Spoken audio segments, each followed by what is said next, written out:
Today I bring you a Pokémon-inspired movie where trainers make their monsters fight. The film begins with intense monster battles, where creatures compete for titles and hometown glory under their human trainers. We are then introduced to a city renowned for its unbeatable team led by Ray Byrne, a monster fighting alongside its trainer, Jimbo. They brought great honor to their city until tragedy struck when their boat sank on the way to a competition, leaving them presumed lost. Years later, the city's residents regain hope when an elderly man, a former partner of the legendary Jimbo, emerges to fight with his gigantic shark in a stadium named after Jimbo. Winnie, Jimbo's daughter and a passionate monster enthusiast, knows everything about these creatures. During the battle, as the giant shark starts to falter, Winnie secretly escapes to advise the old trainer. With her guidance, the tentacle monster manages to secure victory, and the audience erupts in applause. However, the celebration is short-lived when the great shark declares that the city is too small for him and decides to leave for a more prestigious destination, refusing to live in the shadow of the famous Ray Byrne. The following day brings even worse news as the residents learn that without a monster, there can be no battles or profits. Consequently, the stadium must be sold. The mayor suggests selling it to a neighboring city with plans to convert it into a parking lot. Winnie strongly opposes the idea, urging them not to demolish the place her father painstakingly built. Unfortunately, the residents dismiss her pleas, desperate for the money from the sale. Feeling nostalgic, Winnie visits the stadium to reminisce about her father. It is there that she remembers he once told her that everything they needed to win was in an old notebook. She retrieves the notebook from home, filled with determination to find a new monster for their city. Winnie approaches various monsters, proposing to train them, but they mock her relentlessly, leaving her disheartened. Just when she's losing hope, she takes a moment to catch her breath and witnesses a battle between a couple of monsters. As she gazes upon one of them, she recognizes it as the son of the famous Ray Byrne, the monster her father trained. It turns out this lackluster monster goes by the name Steve, an unhappy individual who earns a living by purposely losing battles for money. When Winnie tries to get his attention, Steve gets distracted and accidentally knocks down his opponent, winning the battle. Unexpectedly, his boss, upset by the loss of money, confronts Steve, demanding payment tenfold for the defeat caused by him. After the bird leaves, frustrating Steve, he reluctantly accepts to be recognized as the son of the famous Ray Byrne. However, he warns Winnie that he will never use his father's name to seek fame. She convinces him to let her become his coach, with the goal of reclaiming her father's stadium by earning the necessary funds to pay off the bird. Together, they arrive at the city stadium, where memories of Steve's father flood his mind. When Winnie asks for his help in saving the stadium, he confesses that, despite his love for his father, he never aspired to be like him and was only motivated by money. Disheartened, Winnie informs him that she will return the next day to train him. The following day, they meet at the stadium for training, but the lazy monster is more interested in sleeping. So, Winnie finds a battle for Steve to showcase his skills. On the day of the battle, his opponent, a gigantic gorilla, proves formidable. A lazy and carefree Steve initially believes the fight is fixed and that he only needs to lose as usual to collect his money. However, he soon realizes that the blows are real and he must fight for his survival and the chance to collect the winnings. Filled with fear, he flees from the gorilla, engaging in a chase until both are exhausted. Since Steve has a bit more energy left, he seizes the opportunity to declare himself the winner, savoring his first legitimate victory, no matter how ridiculous. Critics and sports journalists criticize Steve's lackluster performance, prompting Winnie to realize that it's time to intensify their training.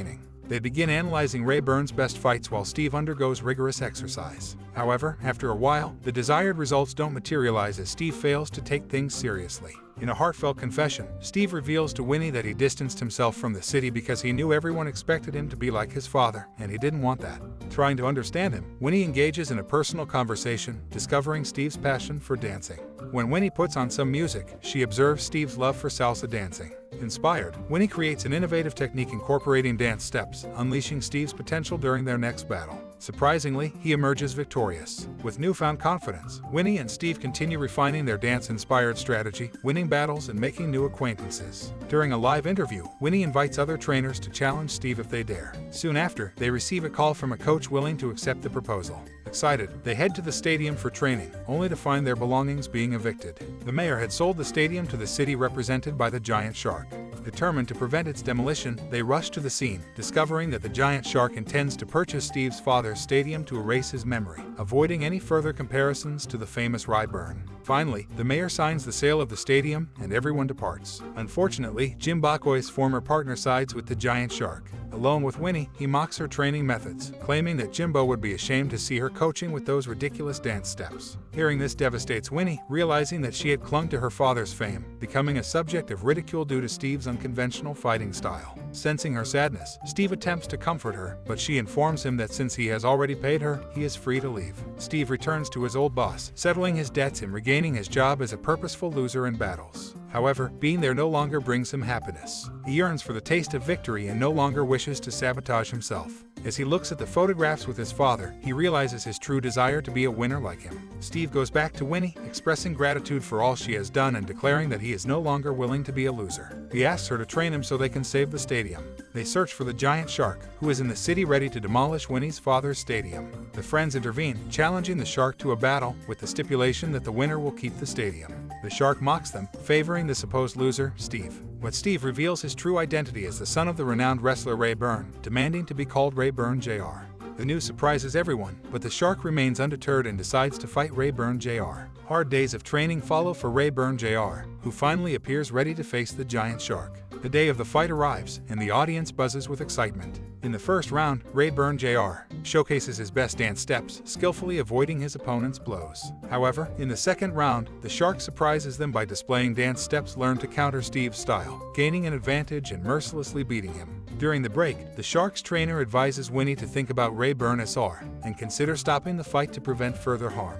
Encouraged by the audience's support, Ray Byrne Jr. convinces Winnie to continue, proposing a strategy change. In the third round, Ray Byrne Jr. gives it his all but attempts to fight in wrestling, which isn't his strong suit. The shark demonstrates his superiority, landing powerful strikes. However, Winnie's encouragement and reminder to stay true to himself ignite a spark within Ray Byrne Jr. He starts to dance, despite taking some blows from the shark. With a brilliant idea, he targets the shark's tentacles, using them against the ropes to gain an advantage and deliver a strong blow. However, the cowardly shark strikes Ray Byrne Jr. with a metal chair, causing a momentary distraction and sending both fighters crashing to the ground. The shark regains composure, seemingly destined to win, but the crowd's applause and cheers spur Ray Byrne Jr. Feeling the rhythm of their support, he rises, summoning the strength to ensnare his opponent's tentacles and deliver a decisive blow. The ecstatic crowd celebrates Ray Byrne Jr.'s victory, and even the skeptical journalists acknowledge his triumph. Winnie and Steve rejoice as their victory honors their parents. Jimbo's former partner approaches Winnie, offering congratulations and apologizing for his hurtful words. He recognizes Ray Byrne Jr.